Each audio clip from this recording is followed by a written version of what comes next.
তো অনেক সমস্যার মধ্যে পড়ে গেছি। এবার আমি কি করব? হ্যাঁ, এই 50,000 টাকা জাল নোট নিয়ে আমি কোথায় যাব, কি করব? শালা কটকটি, তোকে আমি ছাড়বো না গো। তোকে একবার শুধু হাতে পাই, তারপর তোর মজা দেখাচ্ছি। ওই নকল টাকা, জাল টাকা দিয়ে তো চলে যায়, আমি বের করছি। এখন যেরাম হোক করে তো পাদুকে রাজি করালাম বাড়ি যাওয়ার জন্য। এবার কি করবো তাই ভাবতেছি। ভাইপোদের টিকিটটা কাটতে গেল, কি করবে কে জানে। ভাইপোটা যত টাকা করতে কি পাবে কে জানে। এরকম ঘপাত করে কি সমস্যা সমাধান হবে? ও কি আমাকে টিকিটটা কাটতে পারবে? বুদ্ধি করে তো কাজটা তো করে দিলাম। জানি ভাইপো অতটা বুঝতে পারিনি, এরকম ভাবে জিনিসটা হলো। কি ভাগ্যিস বলেনি আমাকে, যে তুমি আগে থেকে কেন এরকম বলনি, এখন বলতেছো। এই রে, ভাইপো আবার তো আসছে। কি হলো, টিকিট কি হয়ে গেল নাকি? কাকা, কি হলো কাকা? তুমি এখানে দাঁড়িয়ে আছো এখনো? আর বলিস না, আমার তো অবস্থা খারাপ হয়ে গেছে। এই একটু সোজা হয়ে দাঁড়াতে পেরেছি। কি যন্ত্রণা করছে রে, আর ভাল লাগছে না, আর পাচ্ছি না। আরে কাকা, আমি তো গেছিলাম তোমার জন্য, তো গেছিলাম বলো, টিকিট করতেই তো গেছিলাম। ভাইপো, কি হলো, টিকিটটা কি হয়েছে সেটা আগে বল। তুমি আগে বলো, তোমার পেটে ব্যথা কেমন আছে? ঠিকঠাক আছো? আরে, এটা সেই পেট ব্যথা, লিভার খারাপের ব্যথার মতন, বুঝতে পারলি? ও মাঝে মাঝে হয় আর মাঝে মাঝে ভালো হয়ে যায়। তুমি দেখো, একটু সাবধানে থাকো, বুঝতে পারলে? এটা ওটা উল্টো পাল্টা কিছু খেও না। আরে ধুর পাগলা, তোকে তো বললাম আমি উল্টো পাল্টা কিছু খাই না। কি থেকে কি হচ্ছে আমি কিছুই বুঝতে পারছি না। কি জানি বাবা, তোমার কি থেকে কি হয়, কিছু উল্টো পাল্টার জন্য এটা হয়েছে মনে হচ্ছে, বুঝতে পারলে? ভালো হয়ে যাবে, চিন্তা করো না। এ ভাইপো, আমি জানি রে, জানি আমি উল্টো পাল্টা কিচ্ছু খাই না রে, কিচ্ছু খাই না। তোমাকে তো বললাম হসপিটালে যেতে, তুমি তো গেলে না। এখন ঠিকঠাক আছো? তোকে তো বললাম এখানকার লোকজনকে আমি বিশ্বাস করতে পারছি না, বুঝতে পারলি? এক তো অচেনা জায়গা, কি করে কি করবো বল দেখিনি। আমার সাথে যদি কিছু উল্টো পাল্টা সবাই মিলে করে দেয়, তখন আমি কি করব? কাকা তুমি না, এই উল্টো পাল্টা চিন্তা তোমার মাথা থেকে আর গেল না। তোকে তো বললাম তুই যেরকম হোক করে আমার কলকাতা যাওয়ার ব্যবস্থা করে দে। সেই ব্যবস্থা তো আমি করতেই গেছিলাম তোমাকে ওখানে পাঠানোর জন্য। সেটা তো আমিও জানি। বল, তুই কি আমার সাথে তোকে নিয়ে যাবি, না আমাকে আলাদা করে পাঠাবি? হ্যাঁ গো কাকা, হ্যাঁ, আমি তোমাকে আমার সাথে নিয়ে যাবো। তোমার টাকা পয়সা চিন্তা করতে হবে না বলেছিলাম তো আমি তোমায়। হ্যাঁ, সে তো আমি বুঝেছিলাম, আমি তো তোকে সুদের টাকা নিয়ে দিতে চেয়েছিলাম। তুই তো বললি লাগবে না। আমি ওই জন্য আর তোকে কিছু বলছি না ওই ব্যাপারে। দেখো, আমি তোমার ব্যাপার সবই বুঝি, বুঝতে পারলে? তুমি তোমার বাড়ি যাওয়ার জন্য মন খারাপ করছে, তাই জন্যই তুমি যাচ্ছ। তো ভাইপো, তুই বলছি টাকা পয়সা পেলি করে থেকে, টিকিট হয়ে গেছে? তো এতে আমি ব্যবস্থা করেই নিয়েছি, তোমাকে সেটা চিন্তা করতে হবে না। ওই বাবারে, ওই বাবারে, কি যে অবস্থা খারাপ হইতেছে, তোকে আর কি করে বলবো আমি। তুমি বরঞ্চ আমাকে যে ওষুধটা তোমায় বানিয়ে দিচ্ছি সেটা তুমি খেয়ে নেবে, বুঝতে পারলে? আবার একবার খাবে, কিছু অসুবিধা হবে না। হ্যাঁ, কিন্তু ওষুধটা তো বেশিক্ষণ কাজ দেয় না, বুঝতে পারলি?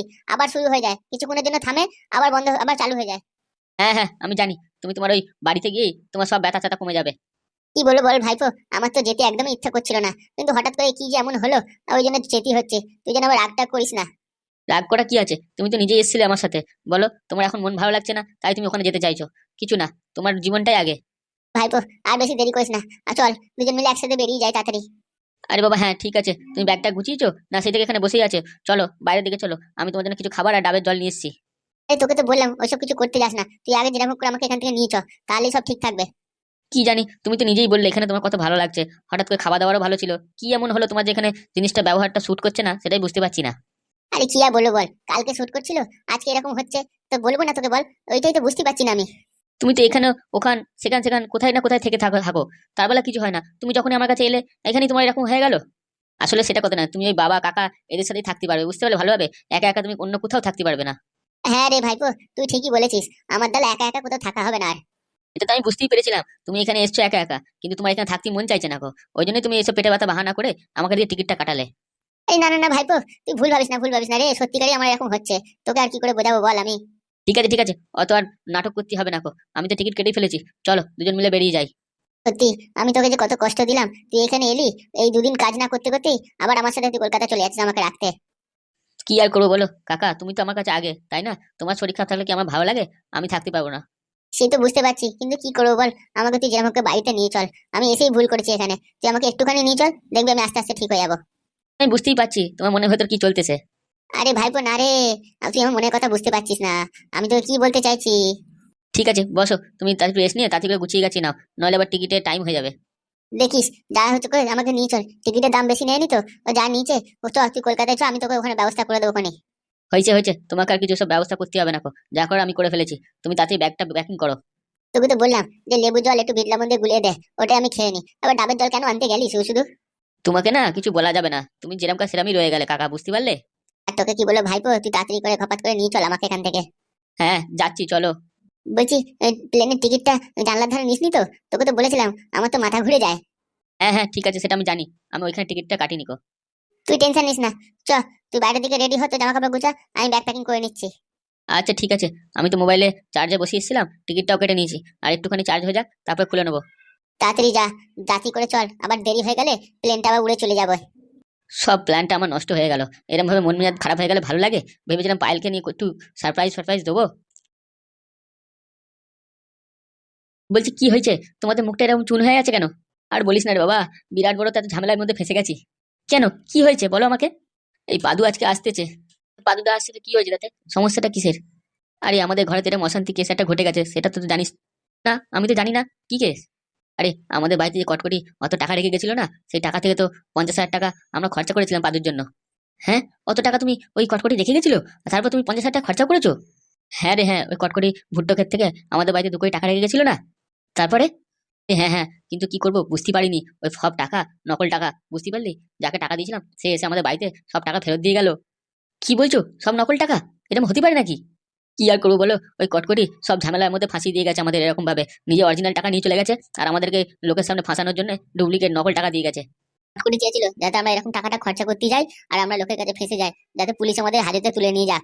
এত বড় শয়তান ছেলে পুরো আমাদেরকে ফাঁসিয়ে দিয়ে গেছে। তে যেরকম হোক করে ওই কটকটিকে খুঁজে বের করতে হবে। ন্যাদনদের বলো না ওই কটকটিকে খুঁজে বের করতে। সে তো আমি ন্যাদনদের বলেছি, ন্যাদনরাও ভাবছে যে কি করে ওকে ধরা যায়। হ্যাঁ হ্যাঁ, পাদু এলে পাদুর সাথে মিলেমিশে কথা বলে ও তো জানে, বুঝতেই পারা যাবে কোথায় আছে লুকিয়ে। ও কি আর লুকিয়ে পালাতে পারবে আমাদের থেকে? আমরা ওটাই ভাবছি যে ওই ছেলেকে ধরা তো খুবই মুশকিল, যে এত সহজে ওর কাছে কিছুই রাখে না, ফোন ডাকে না, আধার কার্ড ডাকে, কিছুই রাখে না, তাহলে ওকে খুঁজবো কি করে? আরে যেরকম হোক করে পাদু এটা ঠিক বুঝতেই পারবে, বুঝতে পেরেছো? ও কোনো না কোনো রাস্তা বের করবেই, তখনই হবে খেলা শুরু। এরকম হোক করে কটকটি বাচ্চাকে ধরে ওকে উল্টো টাঙিয়ে গাছে কেলাতে হবে, বুঝতে পারলে? তো এখন আমরা কি করব? আমরা যে লোকের থেকে টাকা নিয়ে ফেসে গেছি, আর লোকজন আমাদের বাড়িতে এসে অশান্তি করছে, টাকা দাও করে। যদি টাকা দিতে না পারি, থানা থেকে পুলিশ এসে আমাদের তুলে নিয়ে যাবে। তো একটা ভাববার বিষয়, এই কদিনের মধ্যে কি করে এত টাকা জোগাড় করবো, সেটাই তো ভাবছি। ন্যাদনদের বলেছি, ন্যাদনরা দেখি কি করে, কিন্তু পাদুকে তো এই কথাটা বলতে পারবো না না। পাদু সবে এই কাজেতে জয়েন করেছে। এরকম হোক করে আমাদের টাকাটা তো জোগাড় করতেই হবে, তাই তোমাকেও বলছি। ন্যাদনটা ঠিক পারবে, কারণ ন্যাদনটা ব্যবসার লাইন জানে, ওটা যেরকম হোক করে ওই ছাগল মাগল বিক্রি করে 50,000 টাকা জোগাড় করেই নেবে। আমি তো ওইসব লাইন বুঝতে পারি না, ওই জন্য নাহলে আমিও যেরকম হোক করে টাকাটা তোমাদের হাতে তুলেই দিতাম, কিছু না কিছু করে। এখন কি করব? আমাদের তো টাকাটা দরকার, কিছুই তো বুঝতে পারছি না। বুঝতে পারছি না, দেখি আমার একটা মহাজনের সাথে চেনা জানা আছে, কিন্তু ওকে বললে কি ও আমাকে এত টাকা দেবে? ওটাই ভাবছি। ভাবছি একবার বলেই দেখি যে কিছু টাকা দিতে, হয়তো 50,000 টাকা নাও হতে পারে, 20-30 হাজার টাকা দিলেও চলবে। তোকে দেবে, দেখ 20-30 হাজার টাকা যদি দেয় তো দেবে, বাকি দেখি আমরা জোগাড় করে পারি কিনা। কিছু করার নেই, আমাদেরও মনে হচ্ছে তোমাদের এই ব্যবসাটা শুরু করতে হবে, বুঝতে পারলে? তোমরা বসে থেকো না গো, ওই তেল মেল নিয়ে বেরিয়ে পড়ো ট্রেনে ট্রেনে, যেরকম হোক করে। সে তো বুঝতে পারলাম, কিন্তু আমরা এই বয়সে আর ওই খাটতে পারছি না, বুঝতে পারলি? আমাদের শরীর আর চলছে না গো, ওই ট্রেনে ট্রেনে ঘোরা আমাদের দ্বারা হবে না। ঘরে বসে থাকার চেয়ে কিছু তো কাজ করতে হবে নাকি, নাহলে টাকাটা আসবে কোথা থেকে? মহাজন কি তোকে আরো একটু বেশি টাকা দেবে না? সে অত টাকা আমাকে নাও দিতে পারে, কোনো ঠিক নেই, কিন্তু আমি বলে দেখবো। আমি ওর অনেক কাজ করে দিচ্ছি মহাজনের, বুঝতে পারছি, সেই হিসেবে বলবো ওদেরকে। তাহলে তুই একবার বলে দেখ মহাজনকে, দেয় কিনা। ঠিক আছে, আমি ফোন করে দেখি উনি কখন বাড়ি থাকছেন, তখন যাব। আচ্ছা ঠিক আছে, তাহলে ফোন করে দেখ তুই জোগাড় করতে পারিস কিনা। জি, ঠিক আছে তোমার বাড়ি যাও, আমি দেখছি এদিকে কি করতে পারি। দেখিস খালি হাতে আসিস না, কিছু টাকা অন্তত নিয়ে আসিস তুই। আরে তুমি চিন্তা করো না, আমি খালি হাতে আসবো না গো, কিছু টাকা নিয়েই আসবো। তুমি শুধু পাদু আর নাদনকে বলো না, ওদেরকে বলবে যে এই টাকাটা তোমরা জোগাড় করেছো, বুঝতে পেরেছো? ওই মহাজনের থেকে কথা বলে তোমরা নিয়েছো। আর যদি পরে জানতে পারে যে তুই দিয়েছিস টাকাটা, সে পরে জানতে পারলে দেখা যাবে, যা হবার হবে। আমার তো তোমাদের নিজেরই লোক নাকি, আমি যদি একটু সাহায্য করেই থাকি তাহলে দোষ কি? তো বুঝতে পারছি কি ভাগ্য বল আমাদের, আমাদের পকেটও ফাঁকা, এখন ফুটো করিও নেই, কি করব? ঠিক আছে, দেখছি আমি পুরোপুরি 50,000 টাকার ব্যবস্থা করছি। পুরো টাকার ব্যবস্থা করতে পারবি? তাও এই এই কয়েক সময়ের মধ্যে? তো তুমি চিন্তা করো না, দেখছি, আমি চেষ্টা করেই দেখছি। সত্যি তুই না থাকলে আমাদের যে কি হতো, তুই আমাদের মনের কথাটা বুঝলি। দেখ, যদি পারিস যেরকম হোক করে আমাদের একটু সাহায্য কর। ঠিক আছে, তোমরা চিন্তা করো না, তোমরা বাড়ি যাও, আমি দেখি এখনই যাই, নইলে আর দেখা হবে না পরে, বুঝতে পারলে? টাকা নিয়ে আসবো যখন ঘরে, তোমাদের মধ্যে তোমরা থাকবে বাড়িতে। এখন দেখ না, আমরা বাজার করতে যাচ্ছি, পকেটে টাকা নেই, কি করবো বুঝতে পারছি না, হয়তো ধারেই আনতে হবে। হ্যাঁ, নাদনকে বলে দেখো না, নাদনের তো অনেক চেনা জানা আছে বাজারেতে, ওর নাম নিয়ে যদি কিছু ধার বাড়ে পাও। হ্যাঁ, নাদন আমাকে বললো যে ওর নাম নিয়ে বললে দেবে নাকি। হ্যাঁ, বাজারে ওর অনেক চেনা জানা আছে, এক দোকান না দিলে আর এক দোকানে যাবে, ওখানে দিয়ে দেবে ঠিক। তুমি যা করো একটু ভাবনা চিন্তা করে করো, বুঝতে পেরেছো? হাতে বেশি সময় নেই কিন্তু। হ্যাঁ হ্যাঁ, আমি চেষ্টা করছি, আমি যেরকম হোক করে টাকার ব্যবস্থা জোগাড় করছি। ঠিক আছে, আমি আসছি তাহলে। যা, ভালোভাবে যাস। বলছি ভাই, সত্যি এই যদি আমাদের একটু সাহায্য করে না, তাহলে খুব ভালো হয়। হ্যাঁ হাবুদা, কি আর বলবো, আমার ছেলেটা ওদিকে ওরকম করছে, তাই ও যদি একটু চেষ্টা করে তাহলে মনে হচ্ছে আমরা এই সমস্যা থেকে বেরোতে পারবো। সত্যি আমাদের সবাই কত ভালো, আমাদের ভাগ্যটা খুবই ভালো। শুধু তো দুঃখ একটুই থেকে যাচ্ছে, যে আমার নাদনটাকে একটু পড়ালেখা শেখাতে পারলাম না। তুই ঠিকই বলেছিস, সবাই যদি সবকিছু পারতো তাহলে তো হয়েই যেত। এইসব সমস্যা থেকে নেদন ছাড়া কেউ আমাদের বের করতে পারবে না। ছাড়ো, বাদ দাও, চলো দেখি আমাদের বাজারটা সেরে নি। ঠিক বলেছিস, চ দেখি তোর ছেলের নাম করে দোকান থেকে খাসি মাংস বাজার সব করে নি। বলছি নেদন, আজকে খাওয়া দাওয়াটা কিন্তু সেই ভালো হয়েছে, হ্যাঁ? হ্যাঁ, সে আর বলতে, রান্না বান্না, তারপরে আমাদের খাওয়া দাওয়া পুরো জমে ক্ষীর। এইখানে এসে যা খাবার দাবার দিয়েছে, ওরে না, খেয়ে দিয়ে আমার পুরো একেবারে মনটা ভরে গেছে। তা তোমার খাওয়া দাওয়া পছন্দ হয়েছে এখানে? হবে না মানে? তুই কি বলছিস? এরকম খাওয়া দাওয়া কোথাও পেয়েছিস তুই বল? আমি তো বুঝতে পারিনি এখানে এসে যে এরকম আপ্যায়ন পাবো। যদি আমাদের সময় থাকতো না, এখানে আর 2-3 দিন থেকে যেতাম। তাহলে কি বলছো, আজকের দিনটা কি এখানে থেকে যাবে নাকি? রাতের বেলা খাওয়া দাওয়াটা করে যাই। কি বলছিস সত্যি? আমরা তো যে কাজের জন্য এসেছি, ও কাজটা পরে হলেও হবে। কি বলো, এখানে 2-3 দিন থাকি, একটু ভালো মন্দ খেয়ে যাই নাকি? ঠিক বলেছিস, ও কাজ মাছ সারা জীবন হতেই থাকবে। এখন এখানে খাওয়া দাওয়া পেয়েছি, এই আনন্দটা পেয়েছি, এটা 2 দিন করে নি। দেখো লালদা, তুমি যা করো তাই করো, বুঝতে পেরেছো? কিন্তু এখান থেকে বেরিয়ে কাজটা আমাদের করতে হবে। আরে হ্যাঁ হ্যাঁ, সে মাথায় আছে। পেটে বেশি চাপ দিলে হবে, ভুট্টা খেতে তো দেখতে হবে। তা যা বলেছিস, ভুট্টাকে থাকলে আর দেখতে হবে না গো, একবারে ভরে যাবে। এ তো বুঝতে পারছি, কিন্তু আমাদের কিছু করার নেই, বুঝতে পারলে? আমাদের এখান থেকে তাড়াতাড়ি বেরোতে হবে, নইলে কিন্তু ওদিকে পাদুদার সাথে সর্বনাশ হয়ে যাবে। এই না না না না, অত সহজে কিছু হতে দেবো? তাহলে দেখো, যা করা করতে হবে, কিন্তু পাদুদা যেন জানতে না পারে এই ব্যাপারে, নইলে কিন্তু আমাদের কেলিয়ে ভূত ছাড়িয়ে দেবে। চা না, একটু বাংলা খেতে ইচ্ছা করছে, একটু কিছুর সাথে বাংলা খেতে পারলে ভালো হতো। না না না না না, ওসব বাংলা ফাংলা খেতে হবে না, গরম গরম চা খাই। চ, কাজে কাজ দেবে। ঘরেতে মশা কামড়াচ্ছে, একটু মটন ফটন জ্বালালে খুব ভালো হয়। আমাকে তো মশা কামড়াচ্ছে না, তোকে কি মশা কামড়াচ্ছে কি জানে। আমার তো কোনো অসুবিধাই হচ্ছে না এখানে। তোমার আর কিসের অসুবিধা? তুমি যেখানে খাতি পারবে সেখানেই থেকে যাবে। আমাদের জিজ্ঞেস করো, কাজ মাঝে কোনো বালাই নেই, কি করে দুপাশে ইনকাম হবে তার কোনো চিন্তা নেই। আর এদিকে খালি বসে আমার কোনো অসুবিধা হচ্ছে না। তোরও তো টেনশন কিসে টাকা পয়সা? আরে, আমার টেনশন হবে না, হাতে একটা টাকা করি নেই, কি করে কি করব? তাহলে চল এখান থেকে বেরিয়ে যাই, নিজেদের কাজ খুঁজে নি। আরে হ্যাঁ, সে তো বেরোতেই হবে, কিন্তু এই পাদুদার কেসটা যদি না থাকতো, তাহলে তো সবকিছু হয়ে যেত, বুঝতে পারলি? তুমি কি ভুলে গেছো নাকি আমাদের কি করতে হবে? ও না না না, আমরা কিছু ভুলিনি, সবই জানি। এইসব ক্ষেত্রে লাল ব্যাটারিরা খুবই জ্বালা যন্ত্রণা, বুঝতে পারলে? তাড়াতাড়ি করে পাদুদাকে বোঝাতে হবে, বোঝাতে হবে। তুই নিজে একা ঠেকা নিয়ে নিয়েছিস বল, ফালুদাকে বোঝাবি তাই তো? একদম। বলছি নাদন, দেখ না, যদি কিছু টাকা পয়সা জোগাড় করা যায়, এই কিছু জামা কাপড় কিনতে হয়, বুঝতে পারলি তো? এই শীতকালে আর এই জামা কাপড় চলছে না। হ্যাঁ, এটা তুমি ঠিকই বলেছো, আমরা যে কাজ করতে যাবো তার জন্য কোনো অ্যাডভান্স টাকাও নিয়ে নি। দেখ, পাদুদার বিয়ে হয়েছে, পাদুদার বউকে তো কিছু দেওয়া হয়নি আমাদের, আমাদের একটা ভালো গিফট দিতে হয়, বুঝতে পারলি? কোথা দিয়ে দেবো বল, হাতে তো এখন টাকা পয়সা কিছু নেই। তো টাকা পয়সা থাকলে তবে তো দেবো, কিন্তু কিছু তো করার নেই, তাই না? আর তুই তো টেনশন নিচ্ছিস কেন? আমরা তো টাকা পাবো, ওই অত টাকা কট করে দেওয়া রেখে গেছে, ওই টাকা থেকে নিয়েই দিয়ে দেবো খুনি। কেন, আমি ওই শয়তানের টাকা দিয়ে কেন জিনিস কিনে দিতে যাবো? আমরা নিজেদের টাকায় দেবো। আরে, আমাদের হাতে টাকা থাকলে কি আর ওই টাকা নিতে যেতাম? আমাদের মনে হয় না এখন আমার টাকা পয়সা কিছু কাজ বাজ করতে পারবো। লাল ব্যাটারি দা, তুমি তো নিজে উচ্ছন্নে গেছো, আমাকেও তার সঙ্গে নিয়ে যাচ্ছ উচ্ছন্নে। আরে সে নয়, ঠিক আছে, আমি পাদুদার বউকে একটা ভালো দেখে গিফট দিয়ে দেবো খুনি, কি আর করা যাবে। তো তুমি শুধু শুধু পাদুদার বউকে নিয়ে এত চিন্তা হচ্ছে কেন? কিছুই বুঝতে পারছি না, শুধু পাদুদার বউ পাদুদার বউ করে পাগল হয়ে যাচ্ছ। তো কি বলছিস, আমি কি ওর সময় চিন্তা করতে পারি না? না না না না, তুই অবশ্যই চিন্তা করতে পারো, আমি কখন না বললাম? বলছি বাবা, তোমরা কার বউয়ের কথা বলছো এখানে, হ্যাঁ? আরে এই যে আপনার মেয়ের ব্যাপারে কথা হচ্ছিল। না না না, কিছু না, আপনাকে কিছু বলিনি। আপনি বলুন, কখন আমাদের বেরোতে হবে? আরে আমি তো ওই জন্য এসেছি, আর তাতে আপনার কোথায় যাবেন? রাতের বেলাটা থেকে যান, বলুন রাতের বেলা কি খাবেন? ও তাই, রাতের বেলা তাহলে একটু ভালো মন্দ খাওয়া দাওয়াটা করবেন, বুঝতে পেরেছেন? আমাদের খুব ভালো লেগেছে আপনার। ভালো লেগেছে তাই নাকি? আচ্ছা তাহলে ঠিক আছে। আপনার বাড়িতে আর কেউ থাকে না, হ্যাঁ? কোনো লোকজন আসে না? হ্যাঁ, সেরকম কেউ আসে না, আমি একাই থাকি, নাতনি থাক, নাতনি বিয়ে হয়ে গেছে, বুঝতে পারলে? এক কাজ করি, তোমরা এখানে থাকো, আমি একটু খাসি মাথা নিয়ে আসি আর চর্বি নিয়ে আসি। বলছি হ্যাঁ, আসলে এই দুপুরবেলা যেরকম রান্নাটা করেছিলেন, আর রাতের বেলাটা রান্নাটা আপনি ওরকমই করবেন, বুঝতে পেরেছেন? হ্যাঁ হ্যাঁ, আপনারা আমার বাড়িতে এসেছেন, আমি আপনাদেরকে যথেষ্ট আদর যত্ন করবো। যে আপনাদের এই অতিথি সৎকার আমাদের খুব ভালো লেগেছে, বুঝতে পেরেছেন? আমরা সারা জীবন মনে রাখবো, কিন্তু আমাদের বেরোতে হবে তাড়াতাড়ি করে। আরে না না না, এখন কেন বেরোবেন? অন্তত আজকে রাস্তা থেকে যান, কালকে সকালে বেরোবেন। আপনারা এরকম আমাকে এত ভালো কথা বলেছেন, আপনাদেরকে আমি না আদর যত্ন করে ছাড়তে পারি? ভাগ্য ভালো পাদুদা যে আপনার নাতনির মতো মেয়েকে পেয়েছে, হ্যাঁ? আপনারা কত ভাগ্য ভালো, আপনারা কত ভালো মানুষ, কি সুন্দর কথা হবে কথা বলছেন, নাহলে আজকালকার যুগে কোনো আত্মীয়কে ঘরের মধ্যে রাখতেই চায় না। আচ্ছা কাকু, ঠিক আছে, আপনি পাশের ঘরে যান, আমরা দুটো কথা বলে নি, এখন যান। হ্যাঁ, তবে কিন্তু তোমরা আমাদের কথাটা চিন্তা করো, কি করে ডিসিশন নেবে আমাকে জানিও, বুঝতে পেরেছো? আরে আপনি নিশ্চিন্তে থাকেন, আমাদের মধ্যে প্ল্যান সেট হয়ে গেলে আপনাকে ঠিক জানিয়ে দেবো। ঠিক আছে, আমি খাসির মাথা আর চর্বিটা একটু আনতে যাচ্ছি, বুঝতে পেরেছো? তারপর জমিয়ে রান্না হবে কোনি। একটু তরকারিতে না ঝাল ঝাল করবেন, বুঝতে পেরেছেন? সেটা ভুলবেন না কিন্তু। না না না, আমি ওরকম রান্না করিই না গো, বুঝতে পেরেছেন? আমরা যথেষ্ট যত্ন সহকারে রান্না করে আপনাকে খাওয়াবো, দেখবেন আপনি। দেখুন, আপনি এটা ভাববেন না যে আমরা আপনার মেয়ের সংসারটা বাঁচাচ্ছি, ওইভাবে আমাদের সাহায্য করবেন না, বুঝতে পেরেছেন? আমরা কিন্তু এই জিনিসটা একদম পছন্দ করি না। আপনারা আমার নাতনির ঘরটা বাঁচানোর জন্য এত কিছু করছেন, আমি আপনাদের জন্য এটুকু করতে পারবো না? তাই জন্যই বলছি, দেখি কি কি করতে পারি আপনাদের জন্য। দেখুন, আপনাকে বেশি কষ্ট দিতে হবে না, বুঝতে পেরেছেন? আমরা খুব শীঘ্রই এখান থেকে বেরিয়ে যাবো। এই কি সব বলছো তুমি? হ্যাঁ পায়েল, তুমি আমাকে এরকম কথা বলছো কেন? দেখো, তুমি যে সত্যি কথা না বলো, আমি কিন্তু কিছু একটা করে বসবো, বুঝতে পেরেছো? আর তোমার নাম লিখে তোমাকে ফাঁসিয়ে দিয়ে যাবো আমি। তোমাকে দিয়ে কিন্তু আমি সারা জীবন জেল খাটাবো, বুঝতে পারলে?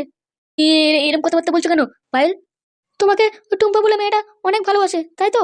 ও তোমাকে এত ভালোবাসে, কেঁদে কেঁদে আমার সামনে তোমার নাম নিচ্ছিল, বলছিল চোখ বন্ধ করলে তোমায় দেখতে পায়, যেদিকে তাকায় তোমাকে দেখতে পায়। তুমি ওই মেয়েকে মিথ্যে কথা বলে আমার সাথে বিয়ে করে ফেললে। মানে, তোমাকে এইসব কথাবার্তা কে বললো? আমি তো তোমাকে বলেছি আমি একজনকে ভালোবাসতাম, আর তার বিয়ে হয়ে গেছে। হ্যাঁ, সেটা আমিও জানি, সেটা তুমি আগে একজনকে ভালোবাসে তার কথা বলেছো, পরে একজনকে ভালোবাসতে তার কথা তো বলোনি। মানে আমার কজনকার সাথে প্রেম করেছি, তুমি কি বলতে চাইছো? আমি বুঝতে পারছি এখন, তুমি একটা নয়, অনেক কটা মেয়ের সাথে প্রেম করেছো। এইসব তুমি কি বলছো পায়েল? আমি কিছু বুঝতে পারছি না, আমি তো তোমাকে বিয়ে করেছি। তুমি তাহলে আমাকে কেন বিয়ে করেছো? হ্যাঁ, আমরা তো গরিব মানুষ, আমরা তোমাকে কিছু দিতে পারিনি, তাহলে তুমি আমাকে কেন বিয়ে করলে? মেয়েটা তো অনেক সম্পত্তি ছিল, অনেক বড় লোক ছিল, ওর বাবা তো তোমার নামে সবকিছু করে দিত, তারপর তুমি ওকে বিয়ে করলে না? তো বাবার একমাত্র মেয়ে ছিল, তাহলে কেন?